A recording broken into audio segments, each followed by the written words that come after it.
Ok, aquí solo para tener un panorama más o menos general de quiénes son los autores más importantes de esta tradición. Nos encontramos con el primero, que está institucionalizado como probablemente el precursor del liberalismo francés, que es Montesquieu, con el espíritu de las leyes, que aparece en 1748.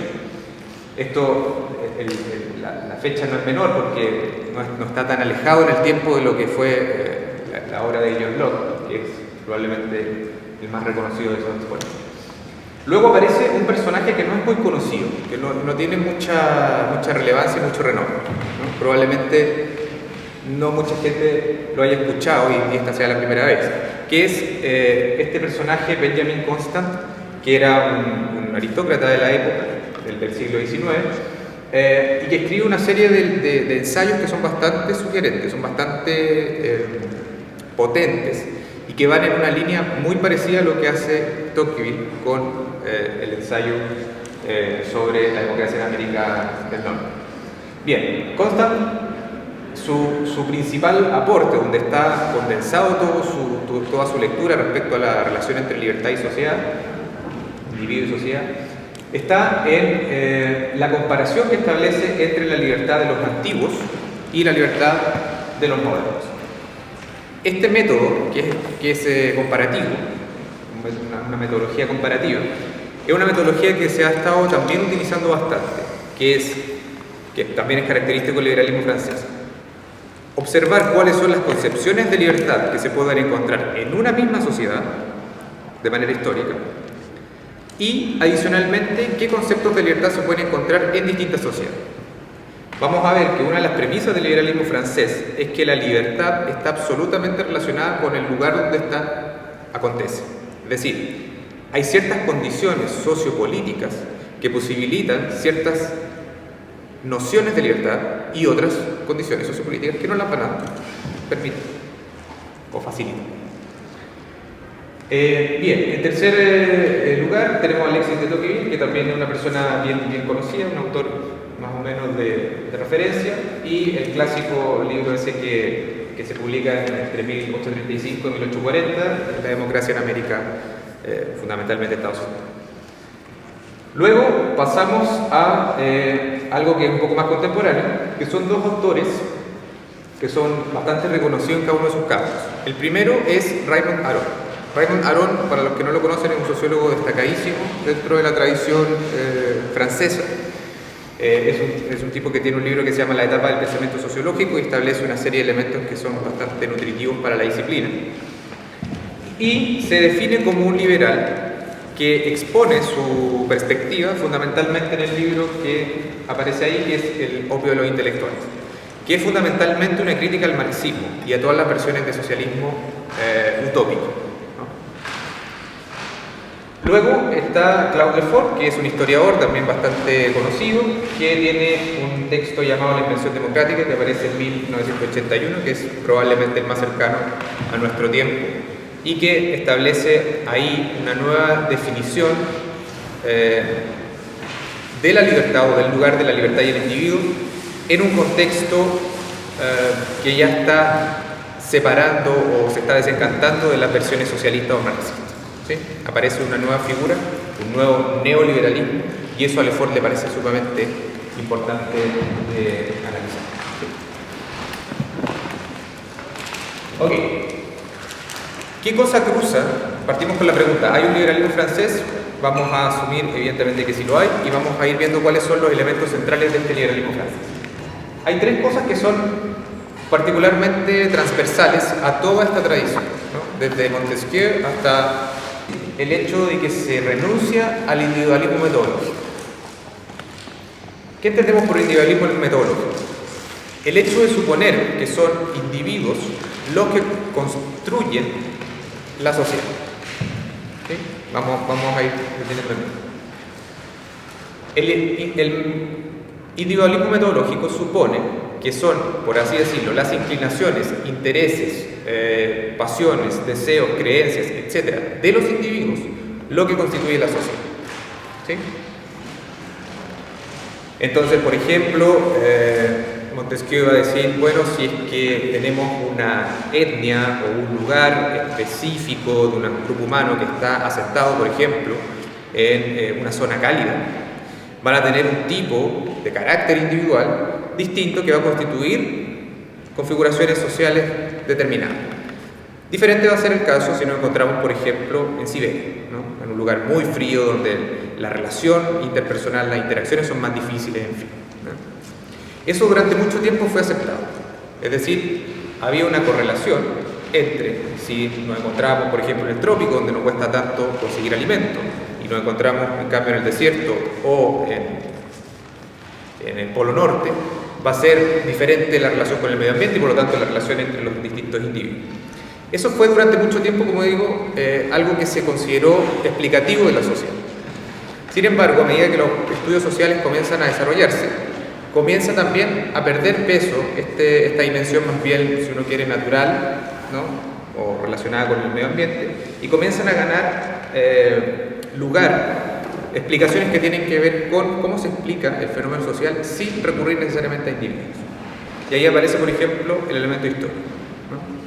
La historia aparece como el lugar donde uno puede observar ciertas estructuras, ciertos elementos constantes, ciertas lógicas que son propias de cada comunidad, de cada organización, de cada época, en fin, y que no responden única y exclusivamente a aquellos elementos que están anclados, por así decirlo, más bien en los aspectos individuales, sino más bien una dimensión que merece un estudio propio, ¿sí? Ok, entonces, este liberalismo francés no cree que lo social y lo político se expliquen únicamente y tampoco de forma privilegiada por una agregación de individuos, ¿sí? Se me viene a la cabeza ese ejemplo clásico de Margaret Archer cuando dice la sociedad no existe, solo existen individuos, ¿no? Eso sería la renuncia precisamente de una concepción sociológica o teórico-social de la relación del individuo con la sociedad. El individualismo metodológico sería entonces esa frase, sería suponer que lo social es más bien un epifenómeno de lo individuo. Ok, en segundo lugar, aparece entonces, ya lo veníamos adelantando, pero aparece como un elemento absolutamente relevante la figura de la historia. La historia se vuelve un elemento donde se pueden ir a consultar, ¿cierto?, determinados comportamientos, pero sobre todo y fundamentalmente conceptos sobre libertad e individuo que puedan entregar luces respecto a la concepción de individuo o de libertad que se tenga en un momento determinado.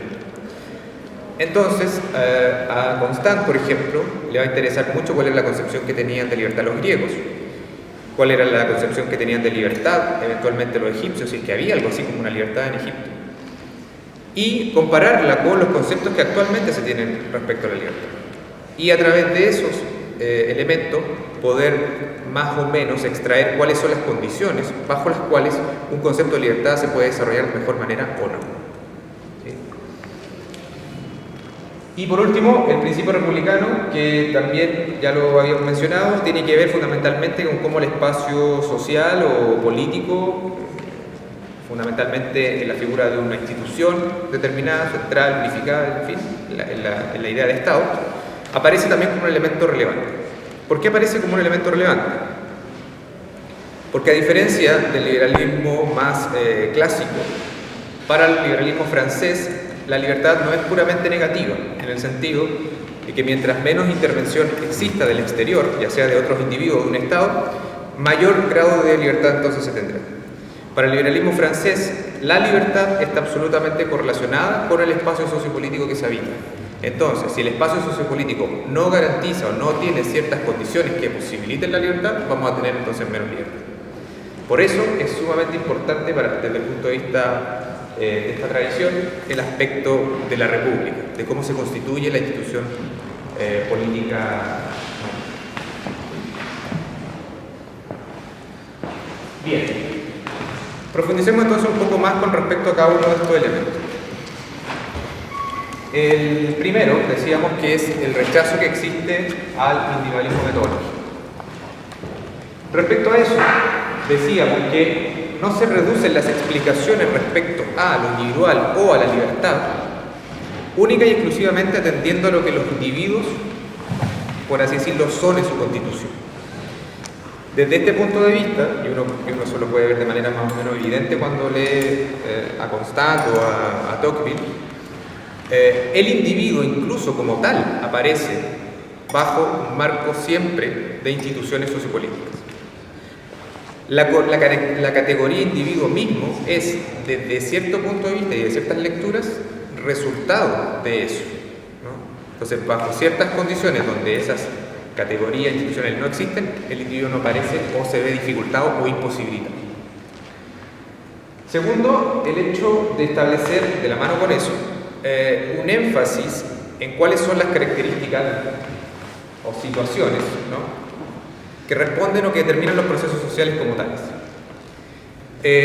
Esta cuestión también es bien importante en relación al elemento situacional, porque precisamente desde cierta perspectiva liberal francesa, la situación es determinante de la comprensión que se pueda tener, ¿no?, respecto a un ejercicio libre o no.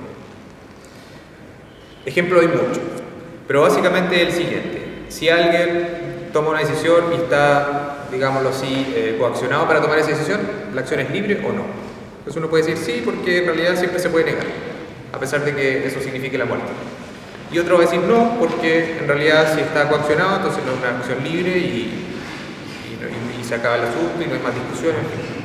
Ese tipo de elemento situacional es bastante importante para concebir y para profundizar con respecto a la categoría de libertad desde este punto de vista. Entonces, si tenemos procesos sociales que son mucho más coactivos, mucho más omniabarcantes, como un totalitarismo, por ejemplo, la figura de libertad del individuo se ve también afectada. Por último, las instituciones sociales y políticas como origen de la individualidad. Y esto era lo que mencionábamos también hace un momento. La individualidad para Montesquieu es resultado de ciertas condiciones sociales que en algún momento se posibilitaron, ¿no? La primera de ellas fue Grecia, donde aparece por primera vez el espíritu libre. La primera ilustración habla en algunos, ¿no?, cuando aparece una suerte de elemento de explicación de la realidad no supeditado al mito, en fin. Cuando ocurre esa suerte de primera libertad de espíritu, ¿no?, se constituye a la vez, dice Montesquieu, la posibilidad de que en el futuro se pueda ir desarrollando cada vez de manera más perfecta esa constitución inicial de libertad, ¿no? Por lo tanto, si las instituciones sociales, para tomar nuevamente el argumento, si las instituciones sociales son de determinada manera, van a tener ciertos rendimientos o no con respecto a la comprensión de libertad que vamos a tener.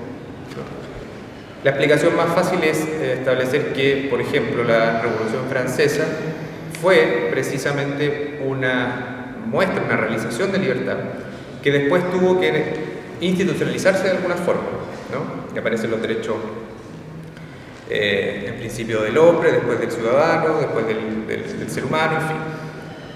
Pero lo importante, en cualquier caso, es que eso tiene algún tipo de correlato en una institución, en un tipo de institucionalidad que después termina regulando y posibilitando el mismo ejercicio individual o